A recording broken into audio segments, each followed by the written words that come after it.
자, 우리가 신앙생활을 하다가 보면은 사람들이 이 신앙생활을 이렇게 1년, 2년 이제 시간이 점점 더 지날수록 이상하게도 자기도 모르게 점점 더 빠져들고 있는 그런 율법주의적인 모습들, 자기 스스로는 잘 깨닫지 못하는데 자기도 모르게 물들어 있는 그런 모습들을 사역을 하면서 나 자신을 통해서도 보게 되고 또 다른 많은 성도들을 볼 때도 그런 모습들을 많이 보게 됩니다. 우리가 성경 읽으면서 바리새인들 서기관들 하면 우리가 학을 떼잖아요. 아이고 나쁜 놈들 막 그러면서 너무 싫어하는데 정작 우리 자신을 말씀을 통해서 하나하나 뜯어보면요. 우리 가운데 율법주의적인 모습이 굉장히 많습니다. 그래서 그런 것들에서 자유하지를 못하고 아무것도 아니고 하나 예수님이 지금 이 땅에 우리 앞에 계시면은 그냥 웃고 넘어갈 만한 아무것도 아닌 거 가지고 우리가 너무 지나칠 정도로 그렇게 율법주의적인 모습을 가지고 있어요. 예를 들어보면요. 자, 어떤 사람이 하나님 앞에서 금식을 하기로 했다고 칩시다. 금식을 하기로 했다가 막 이렇게 뭐 요리를 준비하다가 자기도 모르게 음식 간을 본 거예요. 그러면은 막 아이고 내가 금식 다시 시작해야 된다. 내가 금식 다 버렸다. 예수님이 그 자리에 옆에 그거 보고 있었으면요. 그거 음식 맛 좀 봤다고 잠깐 깜빡해가지고 음식 맛 좀 봤다고 이 고얀 놈 너는 앞으로 금식 2배로 너 일주일에 하기로 했으니까 보름 동안 넌 밥도 먹지 마라 이렇게 혼내겠냐고요. 아무것도 아닌 거 가지고 막 그거 가지고 속상해가지고 막 그러고 또 누가 옆에서 너 금식한다 캐라고 왜 맛보라 막 그러면서 또 막 그런 모습이 별거 아니라고 생각하는데 우리 율법주의적인 모습들이에요. 자, 그래서 제가 하나 예를 들어서 제가 지금 하는 말은 제가 실제로 겪었던 얘기들을 짜집게 해가지고 약간 뭐 각색도 있긴 한데 실제로 제가 사역하면서 이 봐왔던 내용들을 가지고 제가 몇 가지 예를, 2가지 상반된 예를 들어볼게요. 자, 여러분, 우리 중국이나 이슬람권에 이렇게 기독교의 적대적인 나라에서 선교하시는 선교사님들은 간혹 가다가 공안이라든지 그쪽 뭐 이슬람권의 그런 그런 정부 기관 이런 사람들 잡혀가지고 추방당하는 얘기를 우리 자주 들었을 거예요. 근데 여러분 추방당하는 게 얼마나 황당한 일인가 하면요. 어느 날 공안에 이유도 없이 잡아갑니다. 걔들이 어디서 뭐 하는지 다 알아요. 선교사님들 다 추적 다 됩니다. 어디서 무슨 차 타는까지 다 알아요. 그래가지고 끌려가면요. 거기서 계속 취조받다가 그 지금 삶의 그 선교사님들은 거기서 몇 년을 살았을 거 아니에요. 근데 아무것도 챙기지도 못하고 그냥 추방당하고 나오는 거예요. 자, 그런 선교사님이 있어요. 자, 그래서 이 선교사님이 그렇게 몇 날 며칠 공안한테 시달리다가 막 그렇게 결국은 집에 돌아가지도 못하고 아무 옷까지도 하나 못 챙기고 추방돼서 그냥 한국으로 보내지는 거예요. 근데 한국에 도착했는데 이거 뭐 아는 사람이라고는 자기 평소 자기 파송한 교회 담임 목사님 외에는 아무도 아는 사람도 없고 또 있다 그래도 부탁할 만한 사람이 아무데도 없는 거예요. 그래가지고 겨우 전화를 동정 구해가지고 전화해가지고 목사님한테 전화를 합니다. 목사님, 제가 지금 이런 상황 때문에 한국에 도착했는데 지금 아무것도 가지고 나오지도 못하고 지금 돈 한 푼도 없고 어찌해야 될지는 모르겠습니다. 근데 하필 그 시간이 주일 오후예요. 주일 오후. 자, 그래가지고 목사님한테 전화하니까 목사님이 그렇게 합니다. 아, 선교사님 아무 걱정도 하지 마시고 지금 눈앞에 보이는 제일 빠른 택시를 타고 그냥 무조건 우리 교회로 주소 불러주고 우리 교회로 오십시오. 제가 택시비하고 뭐 그런 거는 몇십만 원이 나오든 제가 다 와서 다 해결할 테니까 일단은 아무 생각하지 말고 마음 편하게 아무 택시나 잡아 타시고 우리 교회로 오세요. 그래서 이제 왔습니다. 그래서 목사님이 주일 오후에 선교사님이 도착을 했는데 몇십만 원 되는 그 택시비를 현찰로 다 지불한 거예요. 지불하고 또 선교사님이 보니까 공안한테 몇 날 며칠 시달 밥도 못 먹고 사람이 며칠 사이에 반쪽이 돼 있는 거예요. 그래가지고 목사님 너무 마음이 아프고 안타까워서 빨리 식당에 데려가가지고 밥을 사 먹입니다. 그러고는 숙소 잡아드리고 또 치약이니 칫솔이니 속옷이니 뭐 와이셔츠니 그 며칠 살아갈 수 있는 생필품들 막 이마트 같은 데 가가지고 장 봐가지고 챙겨드렸어요. 근데 옆에서 수행하는 장로님이나 안수 집사님이 그걸 보고 나중에 욕을 합니다. 우리 목사님은 신앙이 형편없는 것 같아. 야, 주일 오후인데 택시값 그 몇십만 나오고 현찰로 다 계산하고 주일날 다른 자기 집에 가서 라면이라도 끓여 먹으면 되지. 선교사님 좀 왔다고 막 좋은 식당 가가지고 주일날 돈을 펑펑 쓰고 말이야. 그따가 이마트까지 갔어. 이마트까지. 그 가서 뭐 생필품 사 몇십만 썼는지 몰라. 야, 우리 목사님 저래가지고 무슨 목사 한다고 막 이러는 거예요. 자, 그 또 다른 예를 또 하나 들어보겠습니다. 또 한 목사는요, 평소에 설교 준비라고는 안 해요. 설교 준비라고는 안 하고 매일 주일 설교 뭐 그 주일 설교만 자기가 겨우 하고 나머지 설교는 다 부목사한테 던져놓고 교회 관심도 없고 매일 하는 일이라고는 자기 건강 챙기다고 친구 목사님들하고 그렇고 그런 목사님들하고 맨날 놀러 다니고 맨날 무슨 뭐 그렇게 뭐 맛있는 거 먹으러 다니고 맨날 교회 정치인이 노회니 뭐 그런 데만 쫓아다니게 바빠요. 그런데 이 목사님이 하루는 주일날 성도가 막 교회 늦었다고 아침도 제대로 못 챙겨 먹고 막 그렇게 주일 예배를 드리고 너무 배가 고파서 대예배 마치고 가서 짜장면 한 그릇 사 먹고 왔는데 짜장면 냄새가 펄펄 나가지고 목사님한테 들켰어요. 목사님이 혼을 냅니다. 어디 주일날 돈을 쓰냐고 성도가 그래도 되냐고 막 혼을 내면은 성도들이 뭐라 그러는 줄 아세요? 야, 우리 목사님은 주일날을 저렇게 철저하게 지키려고 애를 쓰는 거예요. 정말 우리 목사님 정말 뭔가 달라도 다르다. 자, 제가 지금 하는 이 말이 다 지어낸 말이 아니에요. 근데 자, 제가 지금 드린 말씀만 가지고 자, 다른 외적인 조건 없이 제가 지금 드린 말씀만 가지고 주님이 이 땅에 오셔가지고 이 두 목회자를 볼 때 누구를 칭찬하고 누구를 책망할까요? 근데 우리의 판단은요, 제가 지금 이렇게 명확하게 예를 드니까 아이고 설마 저러겠나 그런데 제가 목회 현장에서 본 일들이에요. 그게 정말 경건하고 막 정말 천사 같은 목사님이 정말 어쩔 수 없는 상황에서 그렇게 뭐 돈을 쓴다든지 뭐 그런 일이 있으면 막 정죄를 합니다. 그러고 놓고는 평소 설교 준비도 안 하고 설교 강단에서는 성경 말씀 읽고는 아무 성경적인 말도 안 하고 세상 돌아가는 얘기하고 뭐 이런저런 얘기만 하다가 맨날 그렇게 하루 이틀도 아니고 몇 년을 그렇게 해도요. 그렇게 뭐 주일날 돈 쓰면 안 돼! 막 이런 거 막 혼내면은 그런 게 신앙 좋은 목사라고 그렇게 받아들이는 일들이요. 여전히 우리 주변에 일어나고 있어요. 거짓말 같은데 아마 지금 이 말하면은 가만히 여러분들이 마음에 손을 얹고 생각하면 여러분도 그렇게 생각했던 모습들, 그렇게 판단했던 모습들이 분명히 있을 거예요. 제가 직접 본 얘기들이 지금 이렇게 종합해서 지금 예화로 만들어서 말씀드리는 거예요. 그러니까 우리가 나도 모르는 사이에요. 우리가 바리새인들 서기관들 그렇게도 싫어하면서 우리가 바리새인들과 서기관들과 같은 그런 모습으로 살아가고 있다는 거예요. 근데 이상하게도요. 이상할 만큼 신앙생활이 깊어질수록 이런 모습이 생기는 거예요.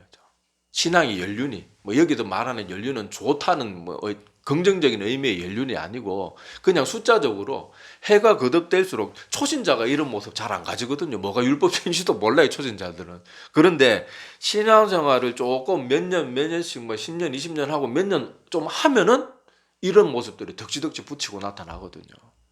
그러니까 우리가 신앙생활이 깊어질수록 자꾸 우리가 외식에는 빠지지 않고 우리 중심이 자꾸 바르게 건강해질 수 있도록 자꾸 애를 써야 됩니다. 자, 방금 제가 예로 들었던 그런 모습이 오늘 성경 본문 말씀에 등장하고 있어요. 자, 오늘 마가복음 7장 1절에서 8절의 말씀을 보면 자, 이거 제가 여러 번 이 부분에 대해서 비슷한 그 배경 설명을 많이 드렸을 거예요. 성경의 구약 성경 율법 부분 그러니까 뭐 레위기라든지 이런 율법서의 기록을 보면요. 밥 먹기 전에 손 씻어야 된다. 반드시 밥 먹기 전에 무조건 손을 씻어야 돼. 이런 율법이 있을까요? 없을까요? 없어요. 어떤 경우에 사람이 목욕 제기하고 어떤 데 정결 예식을 치러야 되는가 하면은 부정한 뭐든 시신이라든지 뭐 동물의 사체를 만졌다든지 이렇게 부정한 것을 접했을 때 그럴 때는 막 깨끗하게 씻어야 돼요. 그런데 밥 먹기 전에는 무조건 손을 깨끗하게 씻어야 된다. 이런 율법은 없어요. 근데 여기 성경의 기록에 보면은 옛날 우리 개역 한글에 유전이라고 되어 있는데 자, 우리 마가복음 7장 3절에 보면 장로들의 전통이라고 그렇게 되어 있는데 자, 유대인들이 제가 이 배경 설명 여러 번 드렸을 거예요. 이 구약에 하나님이 주신 율법을 처음에 의도는 좋았어요. 우리가 율법을 철저하게 잘 지키자. 그런 마음으로 세부 조항들을 만들었는데 자, 우리가 나도 모르게 부정한 것을 만질 수 있다. 가령 뭐 시장에 가면은 뭐 이런저런 뭐 도축했는 뭐 그런 고기를 살 수도 있고 또 도축했는 사람이 그 어쨌든 그 짐승이 사체잖아요.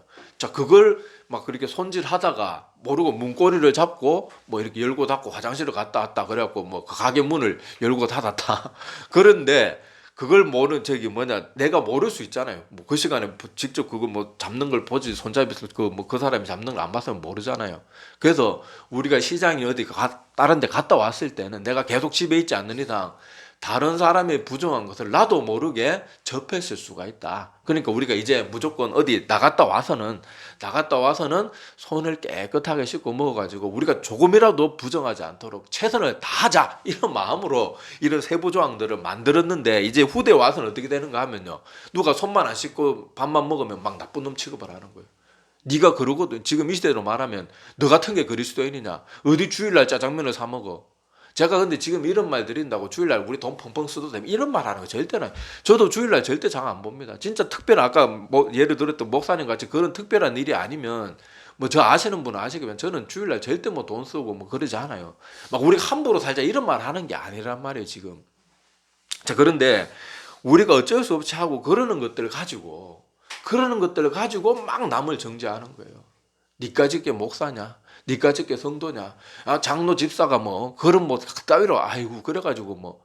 근데 그거 보면, 그런 얘기 하는 거 보면은 아무것도 신앙의 본질이 아닌 것들이에요. 오늘 말씀도 보세요. 여기 주님의 제자들이 손을 씻지 않고, 여기 뭐 떡이로 돼 있지만 뭐 이스라엘의 떡이 어디서 빵이겠죠. 자, 빵을 이렇게 찢어 먹는 걸 보고는 어떻게 유대인이라고 하나님의 백성이라고 하는 것들이, 더구나 예수 당시는 맨날 뭐 하나님이 보낸 사람이라고 뭐 하나님 나라에 대해서 전파하고 뭐 맨날 하나님 그러면서 정작 자기 제자들은 손도 씻지도 않고 먹고 저러고 있는데 니들이 무슨 하나님의 보낸 사람이고 하나님의 보낸 사람의 제자들이냐, 지금 그런 식으로 따지고 있는 거예요. 자, 그러니까 예수님이 뭐라고 합니까? 6절에 보면은 예수님이 이 땅에 오셨을 때요, 사람들이 뭐 그 세리나 창기들처럼 도덕적으로 부정한 가지고는 심하게 책망하지 않았어요. 물론 그거 잘했다고 말한 적도 없습니다. 예수님도 뭐라 그래요? 누가 계속 잘못했는 것을 말했는데도 고치지 않으면 뭐와 같이 여기라 그럽니까? 세리와 창기와 같이 여기라고 그러잖아요. 그 말은 곧 예수님도 그 사람들이 죄인이라는 거 안단 말이에요. 그걸 권장하는 건 아니지만 예수님이 그 도덕적인 잘못보다 철저하게 더 혼내셨던 게 뭡니까? 외식하는 거예요. 외식하는 거. 자, 그래서 오늘 7장 6절에도 보면요, 자, 이사야가 했던 말을 인용하면서, 이사야가 너희 외식하는 자에 대해 잘 예언하였도다. 기록하였으되 이 백성이 입술로는 나를 공경하되 마음은 내게서 멀도다. 사람의 계명으로 교훈을 삼아 가르치니. 지금 얘들도 뭘 가지고 예수님과 예수님의 제자들을 비난하고 있어요? 장로들의 유전, 그러니까 장로들의 전통, 그 세부 사항들, 율법에는 없는 세부 사항들, 그거 가지고 막 정죄를 하고 있는 거예요. 자, 교훈을 삼아 가르치니 나를 어떻게 경배한다고요? 헛되이 경배한다. 너희들이 아무리 예배드리고 막 온갖 뭘 해도 그것은 다 헛된 것에 지나지 않는다. 그렇게 말하는 거예요. 그러면서 너희가 하나님의 계명은 버리고 사람의 전통을 지키느니라. 정작 너희는 지금 하나님을 바르게 섬기는 게 아니고 니들 딴에는 뭐 열심히 있게 한다고 하는데 정작 너희들은 지금 하나님이 주는, 내가 직접 하나님께서 주신 그 말씀은 너희들이 별 관심이 없고 사람들이 만들어낸 아무것도 아닌 세부조항 하나 가지고, 그런 거 가지고 너희가 다른 사람들이 지금 정죄하고 판단하고 있다. 그렇게 말하는 거예요. 자, 이 좋은 예가 또 뭐가 있는가 하면요, 우리 사순절에 대한 예가 있어요. 자, 여러분 한번 제가 질문을 드려볼게요. 자, 여러분 성경에서 사순절이라는 언급이 있을까요, 없을까요? 사순절 있을까요, 없을까요? 전혀 없어요. 사순절의 유래가 어디서 나왔을까요? 가톨릭에서 나왔습니다. 가톨릭에서. 자, 이 사순절 유래도 참 웃긴 게, 자, 왜 사순 40일인가 하면요, 제가 예전에 들었는데 사순절이 예수님께서 그렇게 막 사람들한테 끌려다니고 고난받고 십자가에 죽으시기까지 딱 40시간이랍니다. 그 어떻게 쟀는지 저는 도저히 알 길이 없는데 하여튼 40시간이래요. 근데 그 1시간을 하루씩 환산해서 우리가 40일 주님을 기념하자. 이건 좋아요. 주님을 기념하는 건 40일이나 1년 360일 해야 돼. 365일 해야 되죠. 좋은데, 자, 여기서 또 어떤 문제들이 생기는가 하면요, 자, 이 사순절 기간에는 특히 뭘 하지 마라 그럽니까? 고기 먹지 마라 그럽니다. 근데 웃긴 게, 자, 여러분 사순절에 고기는 먹으면 안 되는데 또 뭐는 된다고 돼 있는가 하면요, 우유, 달걀, 생선, 기름으로 만든 음식, 그러니까 치즈나 버터 이런 것도 먹어도 된대요. 그걸로 만든 요리도 먹어도 되고. 이게 얼마나 말도 안 되는 주장입니까? 그리고 초대교회 때요, 사순절 같은 거 없었어요.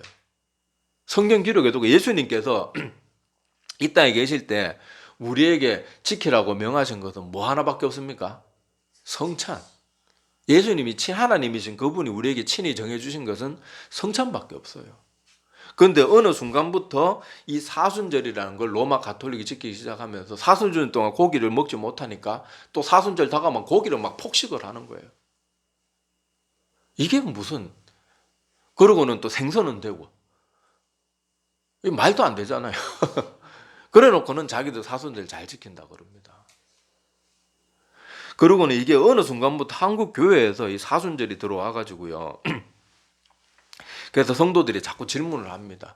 자, 목사님, 서울에 무슨 큰 유명한 교회 목사님은 막 사순절 다가오니까 맨날 사순절 설교하고 막 교회 뭐 색깔까지 막 알록달록 사순절 색상에 맞춰가지고 뭐 하고, 그런데 우리 교회는 왜 사순절 안 지킵니까?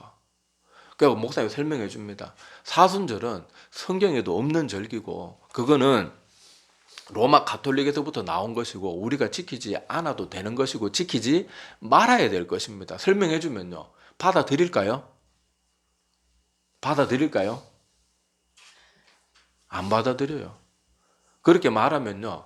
똥 씹은 얼굴이 표정이, 자, 제가 뭐 표현에 이런 거 써서 그러죠. 딱 그때 딱 표정이 딱 그 표정이에요. 설명해 주면. 꼭 그 마음속에 그런 마음을 제가 읽지는 않았지만요. 제 생각에 이런 기분이 들어요. 아이고, 목사 저거 사순절 지키기 싫으니까 참 말빨 가지고 참 잘 넘어가려 그런다. 여러분, 그게 느껴져요. 그게 느껴져. 그런데 여러분들이 참 많은 사람, 심지어 목회자들도 많이 모르고 있는데요. 자, 우리 대한예수교 장로회 합동 측은 여러분 사순절 단어도 쓰면 안 돼요. 이게 로마 가톨릭의 잔재고, 종교개혁자들이 종교개혁을 하면서 로마 가톨릭의 수많은 절기들 중에 제일 없애고 싶어 했던 절기가 뭘까요? 사순절이에요. 그런데 한국 교회는 희한하게 이상하게 방언 이런 거 가지고 사람들 자꾸 판단하고, 과거에 이미 잘못된 것이라고 다 정죄했던 거, 방언 받는 거 받았니 안 받았니 가지고 구원 받았니 못 받았니 그러고, 사순절도 이미 종교개혁 때 이미 다 폐지시키고, 칼빈이 막 그런 뭐 유명한 종교개혁자들이 그렇게 사주절만큼은 절대로 없어야 된다고 그렇게 말해가지고 겨우 없애놓은 거 우리 한국교회가 다 살리고 있어요. 영지주의 무슨 뭐 직통 계시 받고 이러는 거, 막 신사도 운동. 한국교회는 좀 이상한 것만 자꾸 그렇게 받아들이는데, 여러분들이 못 믿겠으면요, 제 말을 오늘 잘 메모해놨다가 여러분 직접 인터넷에 찾아보세요. 1999년 9월 이 대한예수교 장로회 합동총회 제84회 합동총회에서 결의를 했어요. 사순절이라는 건 단어조차도 써서는 안 된다. 사순절은 로마 가톨릭의 과거, 로마 가톨릭의 잔재이기 때문에 우리는 이런 것들을 지켜서, 그렇다고 우리 한국 교회가 뭐 예수님께서 부활절 뭐 그전에 아무것도 안 하는 거 아니잖아요. 우리는 뭘 지킵니까? 예수님 입성하실 때 종려주일부터 시작해서 종려주일을 기점으로 일주일 동안 고난주간을 지킵니다. 그리고 목사님들도 고난주간 다가오기 전에 말씀을 통해서 성도들 가르치잖아요. 근데 여러분, 사순절 이런 게 폐단이 뭐가 있는가 하면요, 지금 서울이나 유명한 교회 목사들이 이런 말이죠. 여러분, 이거는 극히 일부 교회 중에 교회들의 얘기인데 좀 여러분들이 좀 알기는 알아야 돼요. 사순절만 다가오면 기다렸다는 듯이 40일 특별 새벽기도 하는 교회들이 많은데, 제가 말씀드린 극히 일부 교회입니다. 제가 하는 이유가 사순절 기간 동안 교회 재정의 3분의 1이나 2분의 1이 찬다. 그래가지고 그렇게 하는 그런 안타까운 일들도 일어나고 있는 거예요. 사순절이요, 정말 주님을 기념하는 그런 날이 아니고 교회 재정 채우는, 그러려고 막 다른 교회 하면 막 우죽순처럼 막 우리 반드시 특별 새벽기도 해야 된다. 그리고 특별 새벽기도의 주 목적이 헌금 내는 거예요. 막 헌금 봉투 읽어주고, 그 성도들 빨리 출근해야 되는데 막 헌금 봉투 다 읽어주니까 또 사람들이 그런 거 막 읽어주면은 또 안 낼 수가 없어요. 장로, 집사, 뭐 직분 있는 사람들은 또 막 서로 경쟁하듯이 내고. 그러니까 전혀 예수님을 기념하는 게 아닌 그런 것들이 되고 마는 거예요. 그 사순절, 그리고 여러분들 생각해 보세요. 뭐 어떤 사람들 신문 배달을 한다든지 우유 배달하는 분들은요, 새벽기도 참석할 수 있겠습니까? 없겠습니까? 못해요. 그 사람들은 그 시간이 일하는 시간이에요. 근데 그 사람 직분이 장로, 집사 뭐 이런 분이면 얼마나 죄송하고 받지 않아도 될 양심의 가책을 얼마나 받고, 또 못된 성도들은 저게 장로라고, 저게 안수 집사라고, 저게 권사라고 얼마나 욕을 하겠습니까? 그래서 합동 총회에도요, 이런 내용도 있어요. 총회 결의 내용에. 이 양심의 성도들에게 쓸데없는 부담. 여러분, 사도행전 우리가 지금 뭐 말씀 우리 수요 예배 때 나누고 있지만 사도행전에도 보면 나오잖아요. 이방인들에게 과도한 짐을 지우지 않기 위해서 구약의 모든 유대인들이 지켰던 율법들에서부터 이방인들에게 다 자유를 선포하잖아요. 목매어 죽인 거, 음행 뭐 이런 거, 그런 거 빼고는, 뭐 그런 거, 그 잡다한 거, 아주 중요한 큰 죄악 빼고는 다 유예를 해주잖아요. 근데 지금 이상하게 한국 교회는요, 자꾸 이런 것들을 만들어가지고 율법주의적인 모습들을 계속 교회 안에 들어오는 거예요. 종교개혁자들이 사순절을 그렇게 없애고 싶어 했다니까요. 이 기간 동안 막 무슨 날짜 정해가지고 막, 여러분, 사순절에 무슨 색깔 개념까지. 성경에 그런 내용이 어딨어요. 근데 그거 설명해 줄 때마다요, 참 성도들의 제 표정이나 그 눈빛을 보면 참 안타까워요. 막 그런 거 하는 교회 목사님은 막 경건한 목사, 훌륭한 목사. 우리 교회는 이거 왜 안 합니까? 근데 이 웃기는 거는요, 많은 교회, 우리 교단 내 목회자들이 총회 결의 모르는 사람들이 많더라고요. 그래서 제가 어느 순간부터 사순절 설명을 길게 안 해요. 해봐야 어차피 성도들 안 듣고, 아유, 목사가 사순절 저 깜빡해놓고 안 지킨다. 막 이런 식으로 받아들이는 것 같더라고요. 그래서 크게 설명 안 하고, 우리 교단은 사순절 지키는 게 아니고 고난주간으로 지킵니다. 부활절하고 우리 다 지킵니다. 뭐 그렇게 설명을 드리고 간단하게 설명하고 마는데, 자, 여기서도 보세요. 이 쓸데없는 거 하나 도입해가지고 성도들이 목회자를 무시하게 되고요. 건강하지 않은 교회인데도 사순절만 잘하면 건강한 교회, 건강한 목회자로 막 보게 되는 거예요. 이것들이 여러분, 우리 외식이 가져오는 큰 문제거리들입니다. 우리가 이런 것들을 정말로 조심해야 돼요. 자, 그렇다고 제가 무슨 절기를 지키지 말자, 교회 모든 절기 다 필요 없다, 초대교회 때는 성찬 말고는 없었다, 그런 말 하는 거예요. 물론 절기를 정해가지고 지키는 건 좋습니다. 여러분, 부부간에도 어때요? 서로 결혼 기념일 기념하면서 외식도 한 번 하고 서로 간에 생일 챙겨주고 그러면서 서로 간의 사랑을 돈독히 하잖아요. 시들었던 사랑에 대해서 다시 한번 생각도 해보고, 그런 기념일들이 있는 건 좋은 거예요. 절기들이 있는 게 저는 다 없애자는 말이 아닌데 왜 그거 가지고 잣대를 자꾸 삼냐는 말이에요. 여러분, 초대교회 때 뭐 이렇게 뭐 사순절이 있었습니까? 뭐 부활주일이 있었어요. 뭐 아니면은 뭐 추수감사절이 있었어요. 아니면은 뭐 종려주일이니 크리스마스니 뭐 송구 영신예배니 그런 게 있었습니까? 한참 동안 없었어요. 아무것도 없었어요. 성찬 외에는 아무것도 없었단 말이에요. 그런데 여러분이 아시겠지만은 인류 역사상 이 땅에 많은 교회들과 성도들의 모임이 세워졌을 텐데, 주님께서 이 인류 역사상 가장 기뻐하셨던 교회가 어느 교회였을 것 같아요? 초대교회예요. 초대교회. 아무 절기도 없고 아무런 외적인 그런 게 없었고, 모이면 성찬을 하면서 예수님이 우리를 위해서 이 살과 피를 우리를 위해서 이렇게 다 찢기고 피를 흘리면서 우리를 위해 죽어주셨다. 그거 늘 기념했던 그 초대교회를 주님께서 제일 기뻐하셨을 거란 말이에요. 근데 제가 다시 말씀드린, 지금 제가 이 말씀 드리는 거는, 그러니까 우리는 외적인 다 필요 없고 우리 속만 실속만 챙기고 뭐 그러면 된다, 뭐 우리 이제 뭐 쓸데없는 절기는 다 없애, 그런 말 아닙니다. 종려주일 뭐 그런 것도 성경에는 안 나와요. 그렇지만은 그런 날을 기념해서 우리가 주님에 대해서 더 깊이 생각해보고, 물론 그날만 그런 말은 아니에요. 1년 365일 우리는 늘 주님을 생각해야 되지만은 그런 날들을 통해서 다시 우리의 마음을 다지고 다시 우리의 신앙을 돌아보는 일들은 필요합니다. 그런데 이것을 가지고 다른 사람 판단하는 정죄의 기준은 되지 말자는 거죠. 어떤 목회자들은 크리스마스도 뭐 안 지키는 교회들이 종종 있어요. 근데 그런 목회자들 중에 신실한 분들이 또 있거든요. 그런데 막 저 교회는 크리스마스도 안 지키게 저게 교회냐, 막 함부로 판단을 하고 욕을 하고 이런 사람들이 있더라고요. 우리가 그런 거 가지고 판단하지 말자는 거예요. 본질이 아닌 거 가지고. 예수님이 12월 25일 날 태어난다는 근거도 아무것도 없고, 아무리 성경적으로 계산해 봐도 12월 25일일 가능성이 전혀 없어요. 근데 우리는 그냥 그날 기념하는 걸 뿐이에요. 그런데 막 그날 안 지키니 그럴 필요 없다는 거예요. 자, 그래서 우리 오늘 제가 예로 들었던 이런 말씀들, 여러분 특히 사순절은 여러분 약간 충격받는 사람들이 있을 거예요. 왜냐하면 이런 거 자세히 설명해 주는 분들도 없고, 또 어떤 목사님 설명했다 그래도 다 한 귀로 듣고 한 귀로 흘리고 귀찮아도 안 하려고 목사가 말빨로 저렇게 한다고 막 그렇게 생각하는 분들이 참 많은 것 같은데, 찾아보라고요. 대한예수교 장로회 합동총회 1999년 9월 84회 총회 결의안, 사순절 관련 결의안 요 정도만 치면 나올 거예요. 네이버랜드 들어가가지고 대한예수교 장로회 총회 합동 결의 사순절 관련 뭐 이렇게 치면은 나올 거예요.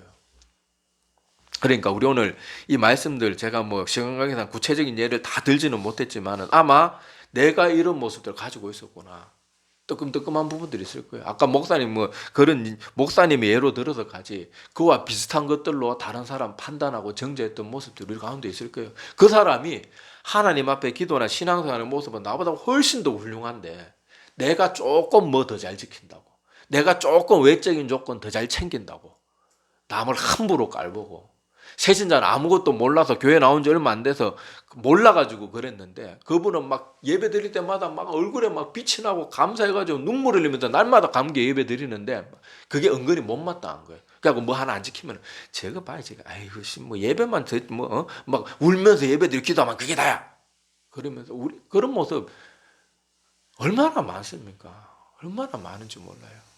그러니까 오늘 이 말씀들을 기억하면서 우리는 하나님 앞에서 우리 외적인 조건이 중요한 게 아니에요. 제가 성경 한 구절 그 엘리압, 사무엘이 엘리압을 보고 그렇게 했던 그 얘기, 우리 유명한 얘기가 그 제가 성경 구절 찾아놨는데, 하나님께서 우리를 보실 때는요 우리의 중심을 더 깊이 보시는 거예요. 우리 외적인 뭐 손 씻었냐 안 씻었냐, 주일날 짜장면 사 먹냐 그게 아니고, 자 그렇다고 뭐 주일날 짜장면 사 먹을 수 이거 아닙니다. 주일날 가급적 돈 쓰지 마세요.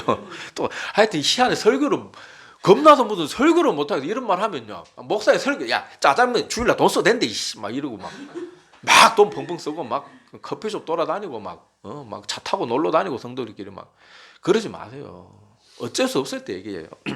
자, 이게 사무엘상 16장 6절에서 7절에 보면, 자 여기 사무엘이 엘리압을, 그러니까 다윗한테 기름 부으러 왔는데 사무엘은 아직 다윗이 하나님께서 정한 그 왕이라는 걸 모르는 상태죠. 그런데 엘리압을 보니까 자 장자이기도 하고 막 그 외모가 너무 멋진 거예요. 그러니까 여기 보면은 사무엘이 엘리압을 보고 마음에 이르기를 아이고 맞다, 정말 하나님이 보시는 눈이 정확하구나 막 이러면서 기름을 막 부으려고 그러는데, 막 여기 보니까 자 여호와의 기름을 부으실 자가 과연 주님 앞에 있도다 이렇게 하니까, 자 사무엘상 16장 7절에 자 여호와께서 사무엘에게 이르시되 그의 용모와 키를 보지 말라. 그러니까 이 엘리압의 용모와 키가 아주 훤칠하고 인물이 굉장히 좋았던 것 같아요. 자 내가 이미 그를 버렸노라. 엘리압은 이미 하나님 앞에 버림받은 사람이에요. 다윗이 그렇게 이스라엘의 하나님을 저주하는 걸 골리앗을 보고 막 화를 의분을 품을 때 막 엘리압은 뭐라 그럽니까? 이 교만한 놈 막 하면서 막 말도 안 되는 거 가지고 동생 착한 동생을 막 혼을 내잖아요. 하나님은 그 엘리압의 마음의 중심을 이미 알고 있는 거예요. 자, 내가 보는 것은 사람과 같지 아니하니 사람은 외모를 보거니와 나 여호와는 중심을 보느니라 하시더라. 이 말씀 우리가 꼭 기억해야 됩니다. 우리가 뭐 하나 더 지키고 더 안 지키고, 물론 우리가 할 수 있는 건 최선을 다해 지키면 좋아요. 그런데 그걸 가지고 정말 진리가 아닌 문제, 뭐 그 사람이 막 예수님이 막 여러 명이 있다더라 이런 말 하면은 막 그런 가지고 혼을 내야 되지만은 그런 거 아닌 거, 뭐 오늘 성경 본문에 나오는 것처럼 손을 씻었나 안 씻는, 물론 뭐 우리 지금 현대 교회는 그런 거 가지고 뭐라는 사람 없지만은 이와 같은 비슷한 파생되는 문제들, 그런 가지고 남을 정죄하고 비난하는 건 정말로 해서는 안 되는 일입니다. 꼭 명심하고, 자 제가 뭐 예를 다 아까도 말씀드린 것처럼 예를 다 구체적으로 하나하나 다 들지는 못했지만, 여러분들이 지각이 있는 분이라면 제가 말한 얘기를 들으면서 내가 이런 부분이 이런 모습이 있었구나, 그런 거 느껴지는 게 많을 거예요. 그런 거는 빨리 버리시고 본질을 회복하는 그런 우리 모두가 다 되기를 간절히 소망합니다. 예, 기도드리겠습니다.